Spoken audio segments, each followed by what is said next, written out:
ஓம் சத்குருவே சரணம். வாத்தியார் மகராஜ்க்கு ஜெய்.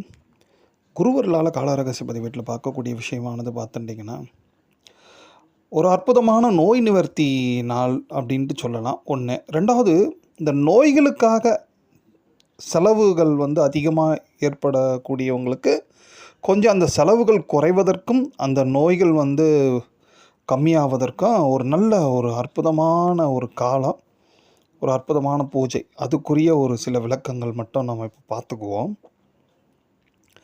அது பார்த்துட்டிங்கன்னா, இந்த ஆடி மாதத்தில் நீங்கள் பார்த்துட்டிங்கன்னா, அந்த தேய்பிறை சதுர்த்தி இருக்குது, சங்கடர சதுர்த்தி.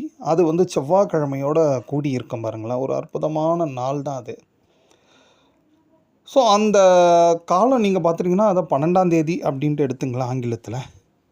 அந்த நாளில் நீங்கள் பார்த்துட்டிங்கன்னா, காலையில் ஒரு 8 மணி சம்திங், அதுக்கு மேலே உங்களுக்கு பார்த்துட்டிங்கன்னா 8, 8:30க்கு மேலேயே உங்களுக்கு பவகரணம் அப்படின்ட்டு ஒரு அற்புதமான கரணம் அது.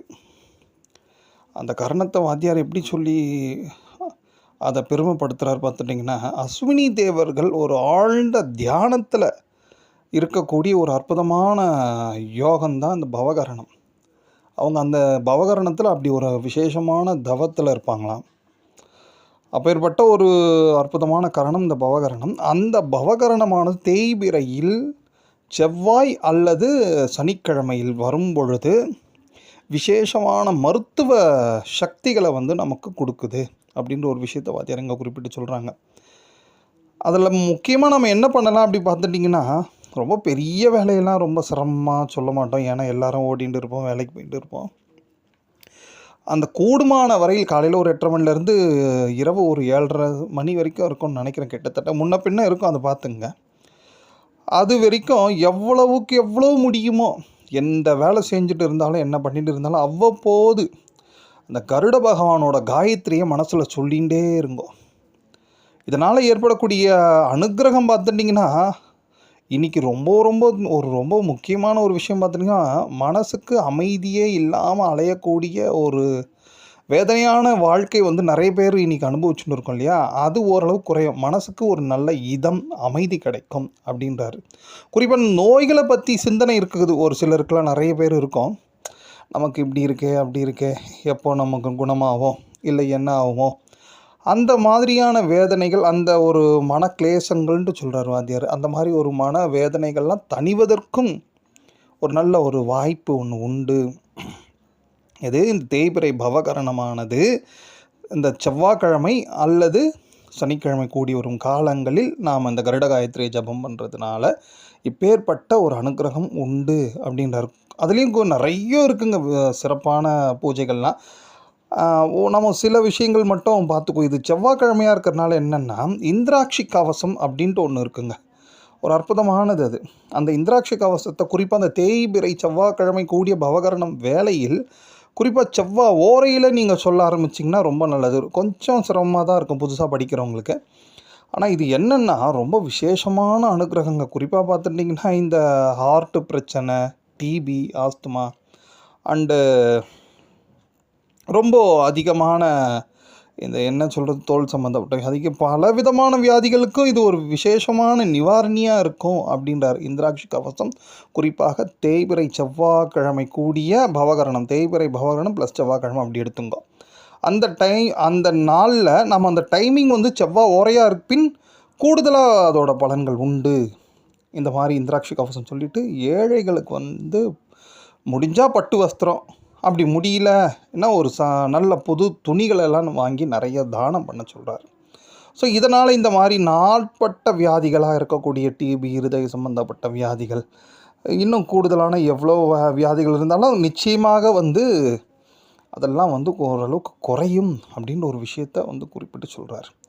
இந்த மாதிரி காலங்களில் குறிப்பாக தன்வந்திரி மூர்த்தி ஒரு விசேஷமான மூர்த்தி. அவருக்கு எவ்வளோக்கு எவ்வளோ பூஜை பண்ணுறோமோ அவ்வளோவும் நல்லது. கூடுதலாக பார்த்துட்டிங்கன்னா வைத்தியநாதாஷ்டகம் அப்படின்ட்டு ஒரு விசேஷமான அஷ்டகங்க அது. வைத்தியநாதன் மேலே இருக்கக்கூடிய ஒரு அஷ்டகம் அது. அதை எவ்வளோக்கு எவ்வளோ சொல்ல முடியுமோ, குறிப்பாக அதுலேயோ செவ்வாய் உரையில் சொல்கிறது ரொம்ப நல்லது. ரொம்ப இப்போ ஹைலைட்டாக நீங்கள் பார்த்துட்டிங்கன்னா, அன்றைக்கி சங்கடர சதுர்த்தியாக இருக்குது இல்லையா? அந்த சங்கடர சதுர்த்தி தேய்பிறை பவகரணம் ஒட்டி இருக்கும் வேளையில் அமிர்த யோகமும் இருக்கும். ஸோ பொதுவாகவே ஒரு விஷயத்தை வாத்தியார் அடிக்கடி குறிப்பிடுவாங்க. இந்த சர்க்கரை வியாதிக்கான ஒரு தீர்வாக இருக்கக்கூடியது பார்த்துட்டிங்கன்னா, நிறைய இனிப்புகள் தானம் பண்ணணுன்னுவாரு 1. 2வது பசும்பாலில் தேன் கலந்து சுவாமிக்கு அபிஷேகம் பண்ணுறது ரொம்ப விசேஷம். நிறைய வந்து இந்த சர்க்கரை வியாதி ஓரளவு கட்டுக்குள்ளே இருக்கும் அப்படின்றாரு. மோஸ்ட்லி வந்து சர்க்கரை வியாதி இன்றைக்கி இல்லாத ஆளே இல்லைன்ற அளவுக்கு ஆகி போயிடுது. முடிஞ்ச அளவுக்கு இந்த மாதிரி வரக்கூடிய அபூர்வமான காலங்கள்லாம் நாம் முறையாக பயன்படுத்திக்கணும். 2வது வேறு கூடுமான வரை நித்தியப்படியே வந்து ஏதேனும் அருகாமையில் இருக்கக்கூடிய கோயில்களில் பசும்பாலில் கொஞ்சம் தேனை விட்டு சும்மா உங்களால் முடிஞ்ச ஒரு 1/4 லிட்டர் 1/2 லிட்டர் கூட நீங்கள் சேர்த்துட்டு வரலாம். அதுலேயும் குறிப்பாக அமிர்த யோகம் இருக்கும்போது அது இன்னும் விசேஷம். அதுலேயும் இந்த மாதிரி தேய்பிரை பவகரணெல்லாம் வந்துடுத்துன்னா கேட்கவே வேணாம். அவ்வளோ அனுக்கிரகம். அதில் பார்த்துட்டிங்கன்னா பொதுவாகவே நம்ம இதெல்லாம் பண்ணிவிட்டு நமக்கு ஓரளவுக்கு நோய் நிவர்த்தி வந்தால் கூட ஒரு நோய் ஏற்படுவதற்கான காரணம் மூலக்காரணம் நிச்சயமாக நம்ம செய்த கர்ம வினை தான். அதுலேயும் இந்த சர்க்கரை வியாதிக்கு வாத்தியார் சொல்லக்கூடிய விஷயம் நீங்கள் கேட்டிங்கன்னா நிறைய பேர் கோபமே படுவீங்க.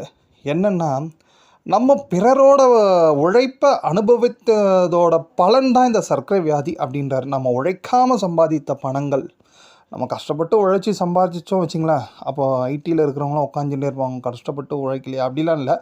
ஏதேனும் ஒரு வேலையை செஞ்சு நம்ம கஷ்டப்பட்டு சம்பாதித்த பணங்கள் அத்தனையுமே வந்து நமக்கு பெரும்பாலும் நோயை கொடுக்காது. யாராவது ஒருத்தங்களோட காசை நாம் அதர்மமாக எடுத்துட்டோம் தொட்டுட்டோம்னாலே அதுக்குரிய பலன்கள் உண்டு. அதுலேயும் குறிப்பாக பார்த்துட்டிங்கன்னா இந்த உழைக்காமல் பிறரோட உழைப்பை சுரண்டி வாழ்கிறது, பிறரோட உழைப்பில் வாழ்கிறவங்களுக்கு பெரும்பாலும் இந்த மாதிரியான சர்க்கரை வியாதியெல்லாம் ஏற்படுவதற்கான வாய்ப்புகள் உண்டு அப்படின்ற ஒரு குறிப்பை சொல்கிறாரு. பட் நம்ம இப்போ பண்ணலனாலும் முற்பிறவியில் பண்ணியிருக்கலாம் மேபி. பட் ஓகே, நம்மளால் முடிஞ்ச தான தர்மங்கள் எவ்வளோக்கு எவ்வளோ முடியுமோ பண்ணுறதுனால கர்மத்தின் இந்த கர்மா வந்து எப்படி குறையும்னா தர்மத்தின் மூலயமா அந்த கர்மா நிச்சயமாக குறையும் குருவர்களால். ஓம்.